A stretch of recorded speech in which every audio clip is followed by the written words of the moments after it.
O presidente americano Donald Trump propôs que os Estados Unidos assumam o controle da faixa de Gaza. A declaração foi dada em uma coletiva de imprensa ao lado do primeiro-ministro de Israel, Benjamin Netanyahu. As far as Gaza is concerned, we'll do what is necessary. If it's necessary, we'll do that. We're going to take over that piece, we're going to develop it. Trump sugeriu que todos os habitantes palestinos de Gaza sejam deslocados para outros territórios, possivelmente no Egito e na Jordânia, e não descartou o uso de forças militares americanas em Gaza.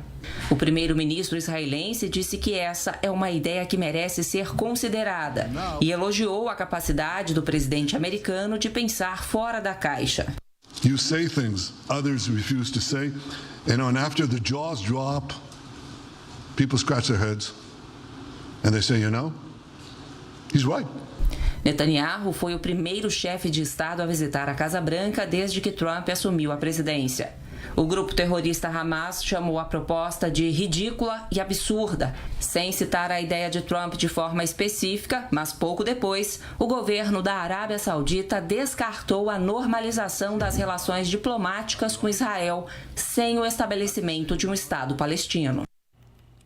E outros países também reagiram à declaração de Donald Trump sobre a faixa de Gaza. A França reiterou a oposição a qualquer deslocamento forçado da população palestina. Segundo o Ministério das Relações Exteriores, a ação constitui uma grave violação do direito internacional, além de ser um enfraquecimento importante para o Egito e a Jordânia. A Espanha afirmou que Gaza é terra dos palestinos e eles devem continuar na região. Além disso, o governo espanhol também afirmou que Gaza faz parte do futuro Estado palestino e deve continuar existindo para a prosperidade do Estado de Israel. O porta-voz do Kremlin disse que a Rússia acredita que um acordo no Oriente Médio só é possível com base na solução de dois estados. O ministro das Relações Exteriores da Turquia afirmou que a fala de Trump é inaceitável e que qualquer plano que exclua os palestinos vai levar a mais conflitos. O Egito, um dos países sugeridos por Trump para receber palestinos, afirmou que a população não deve deixar a região.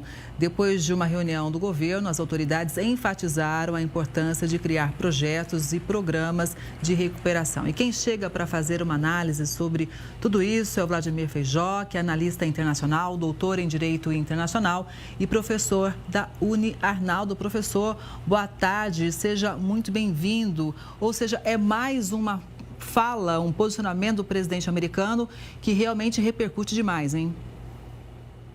Com certeza, Kelly. Além, óbvio, dele ser presidente da principal nação, principal exército, principal economia do mundo, ele fala de forma polêmica, marcando a sua posição política, seja interna e internacionalmente, mas com grande divergência por outros atores. Obrigado por me receber. Boa tarde. O Donald Trump certamente fez essa fala ao lado do Netanyahu para agradar eleitores internos, financiadores de campanha, que inclusive ele já havia feito promessa de reconhecer a Cisjordânia como área de Israel e, portanto, agora dando indício que também pretende, durante a gestão sua, reconhecer a expansão para também incorporar ao território israelense a faixa de Gaza, que muitos países reconhecem como território palestino, e o próprio Estados Unidos, por muito tempo, vivia dizendo que seria a área reservada para um futuro Estado palestino, claro, sendo exclusivamente depois de um acordo com Israel.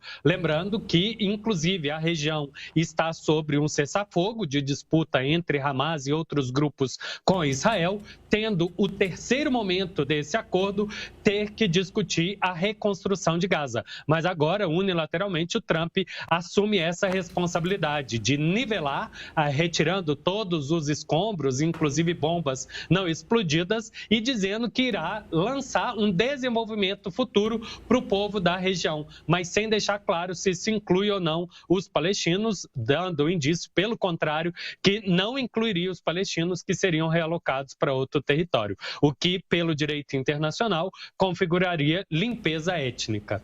Agora, professor, na sua análise, essa fala do Trump foi realmente mais para agradar o eleitorado, ou seja, o próprio povo americano e também os apoiadores de campanha, ou ele realmente levaria esse plano à frente? Eu não tenho dúvida da possibilidade de levar esse plano à frente. Afinal, existe uma proposta que durante a primeira gestão dele, ele lançou, da criação de um grande corredor econômico ligando Israel até a Arábia Saudita, portanto, 2 corpos de águas importantes do mundo, o Mar Mediterrâneo e o Oceano Índico, em alternativa ao canal de Suez, e que inclui, inclusive, a possibilidade da construção de um novo canal que desembocaria ali no Mar Mediterrâneo, na região que hoje é Gaza dos palestinos, mas que poderia, sobre essa proposta, ser Gaza sobre a administração dos Estados Unidos em parceria com Israel. Claro que isso é um grande jogo geopolítico que enfrentaria resistência de muitos outros países do mundo. Mas, Kelly, são 17 dias de gestão Trump, 17 dias isento de paz, sempre com decretos e falas polêmicas, colocando todos os demais atores internacionais quase sem muita reação ou certamente sem nenhuma resposta exata de como reagir a isso. A fala do Trump vem junto com a retirada do Conselho de Direitos Humanos, o corte de ajuda humanitária que historicamente os demais países do mundo ampliavam a sua participação dessa cooperação internacional e não agindo unilateralmente. Portanto, a gente está sem muita resposta exata a essa proposta e volto para responder a sua pergunta a dizer que sim, acredito que essa seja uma possibilidade real de ação do Trump. Olha, a gente vai falar sobre vários pontos, inclusive quem acompanha a Conexão está meio perdido ainda sobre todos esses anúncios do Trump. É bom ficar com a gente porque nós vamos explicar tudo direitinho. Mas antes de passar para o próximo ponto, é só importante a gente destacar a questão da Arábia Saudita, né, que já anunciou então que rompe essa aproximação diplomática, que era um esforço, inclusive, muito intermediado pelos Estados Unidos anteriormente, não é verdade, professor? E a gente sabe da importância da Arábia Saudita também nas negociações para intermediar aí esse conflito no Oriente Médio juntamente com o Egito. Qual é a sua avaliação em relação à Arábia Saudita?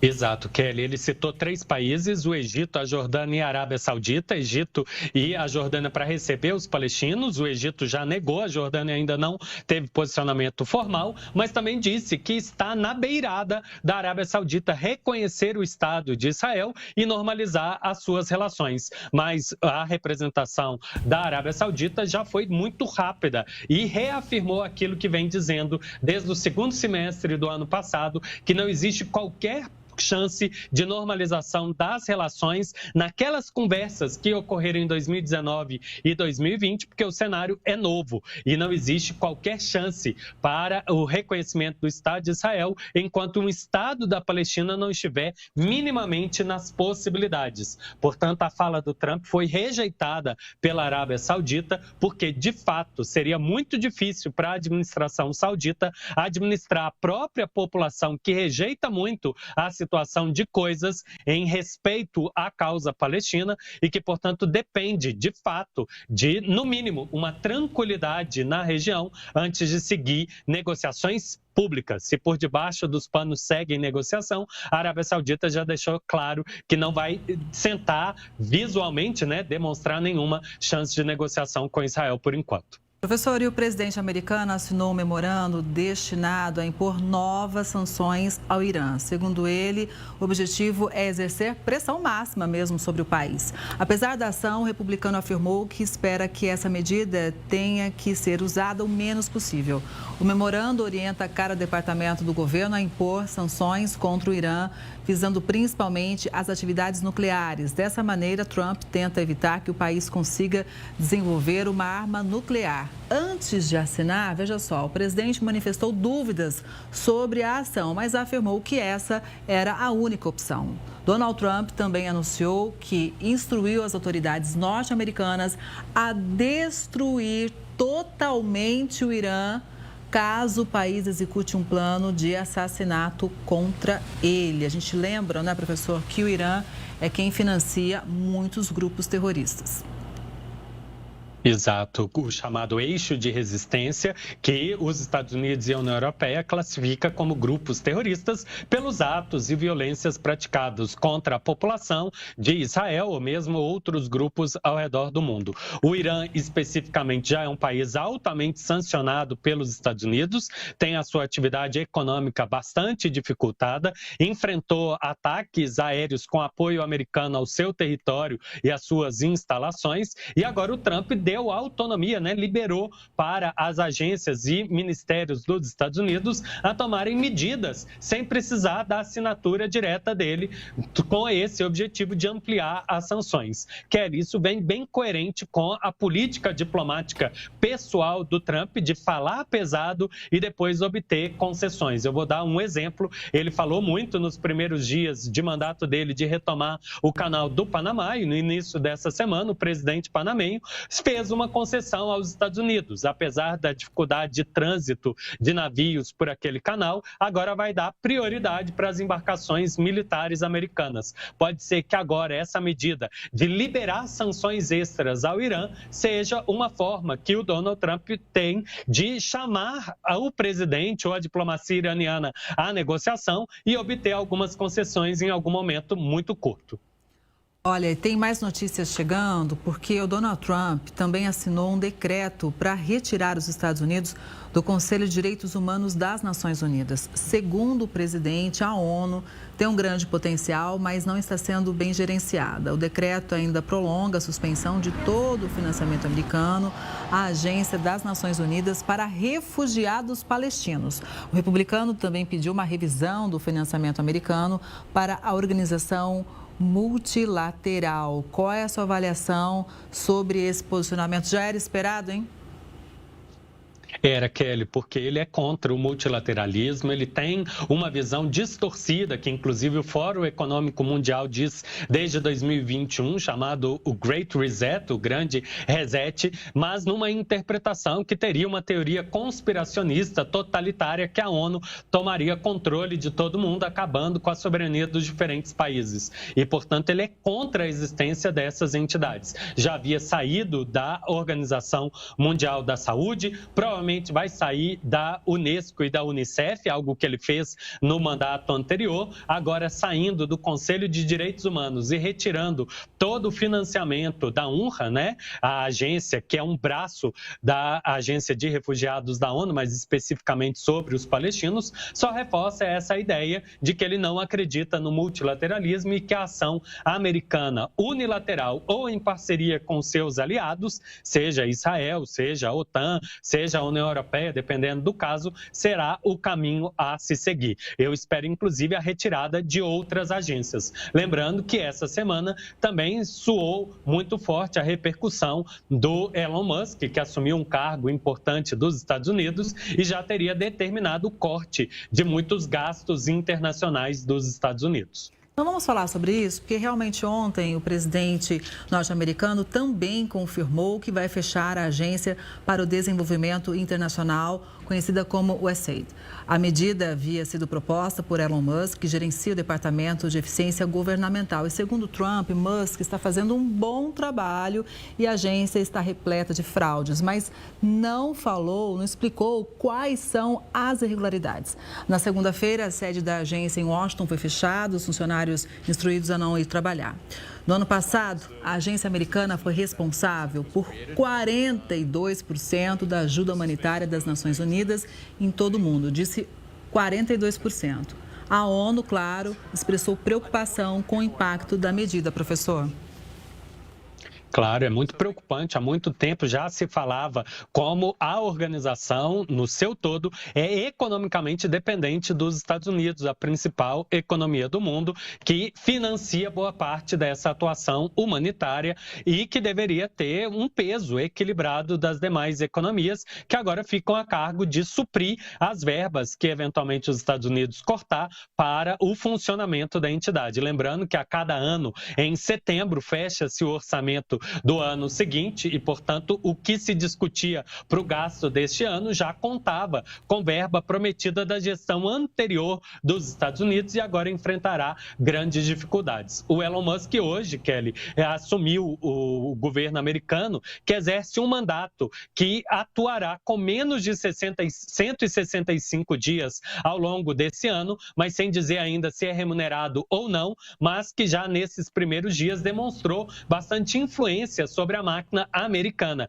E é possível que, assim como o Trump esteja adotando uma doutrina do choque, né, muitos anúncios em curto período de tempo para que a reação seja muito pequena, já que não tem como coordenar diante tamanha velocidade que elas estão sendo anunciadas. Os funcionários desse departamento americano foram colocados em licença indeterminada, né, praticamente umas férias não remunerada, e com isso ele conseguirá, por decreto, seja o Elon Musk ou seja o Donald Trump, mudar toda a realidade administrativa dos Estados Unidos, e aí aos poucos os países e agências internacionais descobrirão se poderão contar ou não com as verbas. Por enquanto já podem antecipar que não haverá mais dinheiro ao longo de 2025. De qualquer forma, ontem no Conexão a gente mostrou que alguns parlamentares norte-americanos, inclusive republicanos, não gostaram, né, dessa decisão do Musk.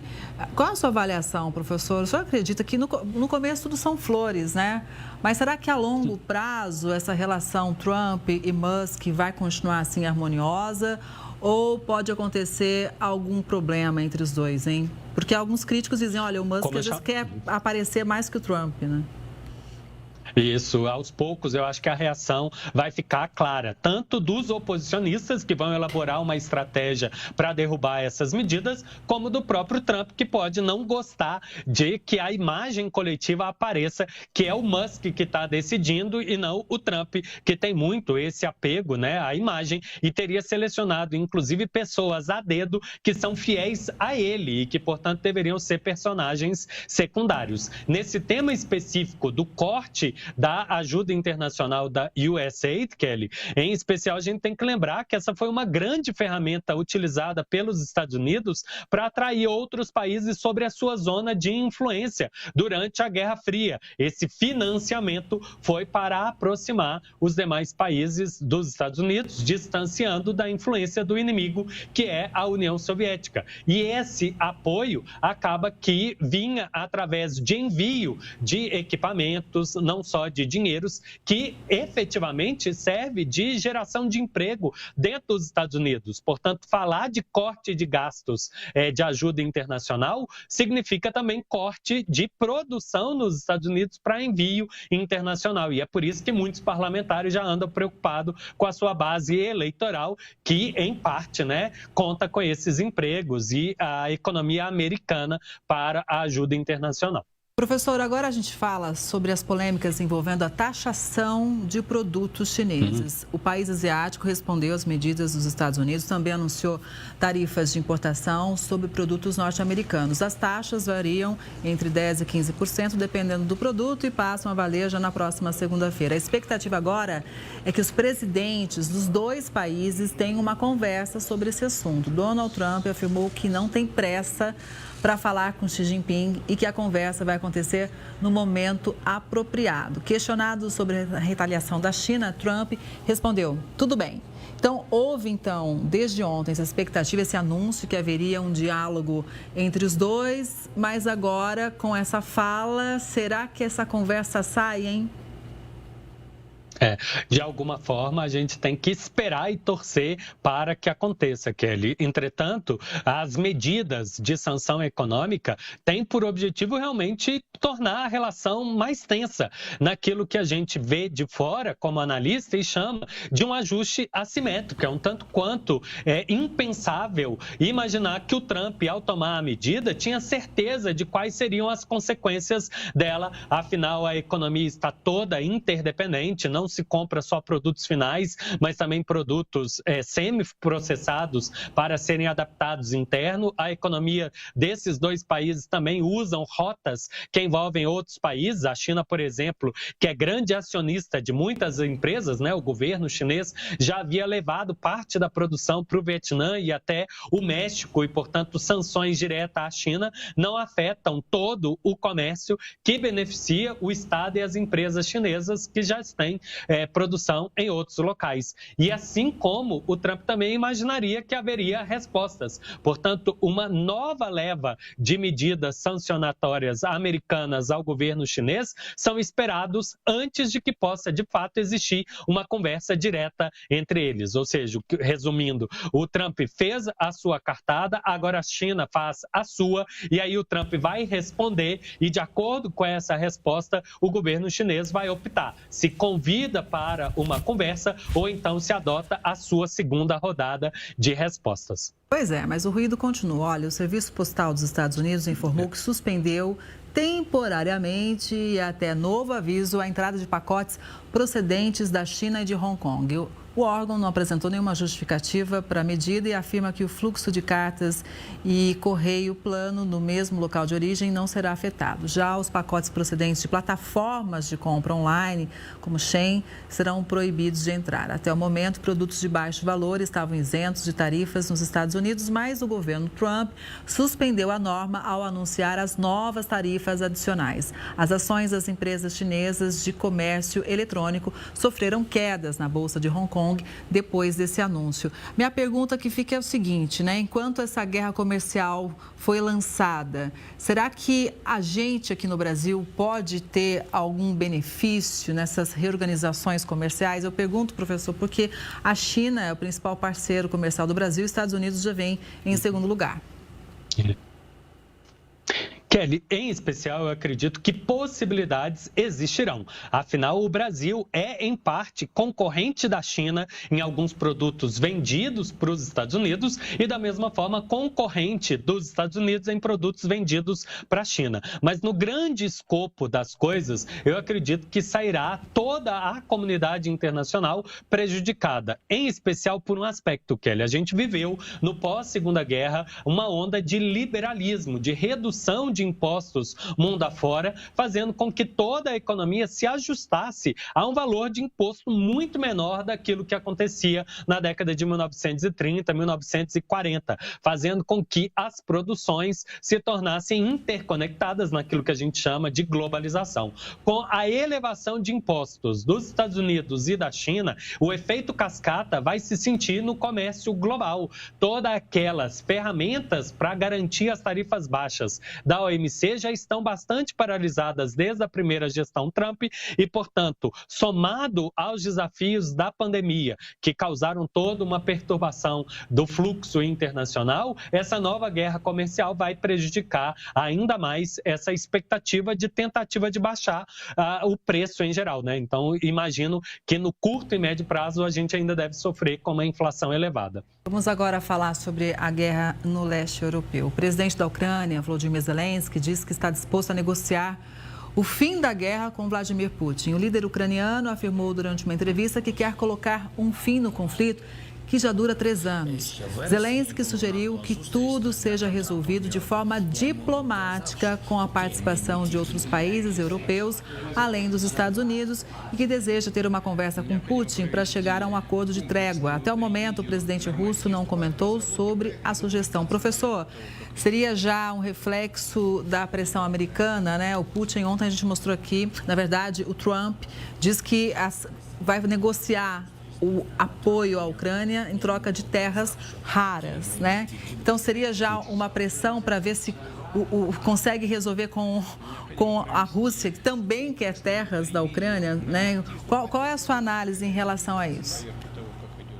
A gente não deve desconsiderar o fato da Ucrânia ser dependente economicamente, militarmente, da ajuda americana. E certamente o que o Trump diz para o Zelensky reflete o seu posicionamento internacional. Eu só chamo a atenção, Kelly, que essas falas foram feitas em uma entrevista num programa de televisão do Reino Unido e não numa coletiva de imprensa. E, portanto, ele reagiu às perguntas do jornalista e não fez uma fala diplomática coordenada. Essa fala do Zelensky veio junto de uma dúvida se a intermediação americana seria confiável, tanto que ele fez questão de dizer que teria que ser quadrilateral, Ucrânia, Rússia, dando a entender que os dois outros lados seriam Estados Unidos e União Europeia, exatamente imaginando que do lado americano estaria o Trump disposto a dividir o território ucraniano com a Rússia e, portanto, os minerais, parte iriam para a Rússia e outra parte para os Estados Unidos, num grande jogo geopolítico de distribuição de recursos globais. E, portanto, o Zelensky está atento a essa preocupação. Um outro comentário que eu faço sobre essa fala, Kelly, é que eu não vejo muita viabilidade de negociação da forma como o Zelensky propôs, porque, dentre outras coisas, ele deixou claro que o Putin é inimigo tanto da União Europeia, quanto da Ucrânia, quanto dos Estados Unidos, e sobre esse cenário, dificilmente o Vladimir Putin se sentaria numa mesa com pessoas que o veem como inimigo e não como adversário. Professor, muito obrigada pela análise, sempre importante para a gente te ouvir. Uma boa tarde, até a próxima. Obrigado, Kelly. Até breve, espero eu. Abraço. Um abraço.